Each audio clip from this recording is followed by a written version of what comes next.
பொதுவா பார்த்துக்கிட்டிங்கன்னா, ஜாதக கணிப்பு அப்படிங்கிறது பிராக்டிகலான ஒரு விஷயம். ஸோ கிரக அமைப்புகள், டிகிரி வச்சு ஒரு மேத்தமேட்டிக்கல் கால்குலேஷன் மூலமா, இந்த பையனுடைய குணம் இது, பொண்ணுடைய குணம் இது. இந்த பையன இந்த பொண்ணால சகிக்க முடியுமா? இந்த பொண்ண இந்த பையனால சகிக்க முடியுமா? ஒரு கல்யாணம் பண்ணிட்டு ஒரு 30, 40 வருஷமாவது இவங்க 2 பேரும் நல்ல இல்லறத்துல இருப்பாங்களா? பொருளாதார ரீதியா எப்படி இருப்பாங்க? மன ரீதியான ஒற்றுமை இருக்குமா? ஆயுள் தீர்க்கமா இருக்கா? இதெல்லாம் தான் ஜாதக கட்டத்துல பார்ப்போம். ஏ டூ இசட் பார்த்து பொருந்துது, பொருந்தல அப்படிங்கிறத ஒரு சரியான ஜோதிடர்ட்ட நீங்க போய் குடுக்கும்போது, இதுக்கான ஆன்ஸர தெரிஞ்சுக்க முடியும். ஒருவேள அங்க ரிசல்ட் வந்து நெகட்டிவ் அப்படின்னா, காதல் திருமணமாவே இருந்தாலும், காதல் திருமணத்த ஜோதிடம் கந்தர்வ திருமணம்னு சொல்லும். இப்ப காதல் திருமணத்திலயும் டிவோர்ஸஸ்லாம் இருக்கு. இல்லன்னு சொல்ல முடியாது. அப்போ பொருத்தம் பார்த்து தான் ஆகணும். ஸோ நீங்க வாழணும் அப்படின்னா பொருத்தம் பார்த்து தான் ஆகணும். அப்போ பொருத்தம் பார்க்காம நட்சத்திர பொருத்தம் கிடையாது, கட்ட பொருத்தம். பொருத்தம் பார்க்காம நாங்க போய் குலதெய்வத்திட்ட பூ போட்டு பார்த்தோம்.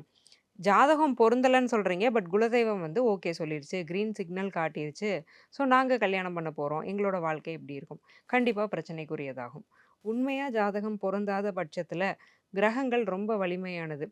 என்ன பண்ணும்னா, இப்போ ஒருத்தரோட திருமண வாழ்க்கைய கெடுக்கணும்னா, அத நீங்க எப்படி காப்பாத்த முடியும்? ஒரு ஜோதிடர் மூலமா காப்பாத்த முடியும். ஸோ அந்த ஜோதிடர் சொல்றதையும் மீறி நீங்க குலதெய்வம்ங்கிற நெக்ஸ்ட் கட்டத்துக்கு போறீங்க. குலதெய்வம் ஏன் உங்ககிட்ட பேசணும் எப்பவுமே? அது தெய்வம். நம்ம மனுஷங்க. ஸோ நீங்க கேட்கிற கேள்விக்கெல்லாம் அந்த குலதெய்வம் பதில் சொல்லும்னு நம்புறது வந்து ஃபர்ஸ்ட்டு தப்பு. குலதெய்வத்த நம்புறது கரெக்ட்டு. குலதெய்வ அருள் உங்களுக்கு வேணும்னு நம்புறது கரெக்ட்டு.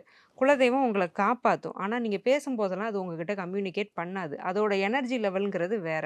அத கீழ இறக்கி, நீங்க நெனைக்கிற நேரத்தில சீட்ட போட்டு அத பேச வைக்கணுங்கிறது வந்து தப்பு. அந்த சீட்ல யார் உட்காருவான்னா, கிரகம் வந்து உட்காந்துரும். உட்கார்ந்து அதோட வேலைய காட்டிரும். திருமண வாழ்க்கைய கெடுக்கணும்னா, அந்த வேலைய குலதெய்வம் மூலமா கிரகமே பண்ணிரும். அதனால இந்த மாதிரியான மூட நம்பிக்கைகள தவிர்த்துக்கணும். கடவுள நம்பணும், கடவுளை வழிபடணும். கடவுள் பேசுறாரு, என் கனவுல வந்தது, நான் சீட்டு போட்டு பார்த்தேன், பூ போட்டு பேத்தேன். இதெல்லாம் வந்து சும்மா.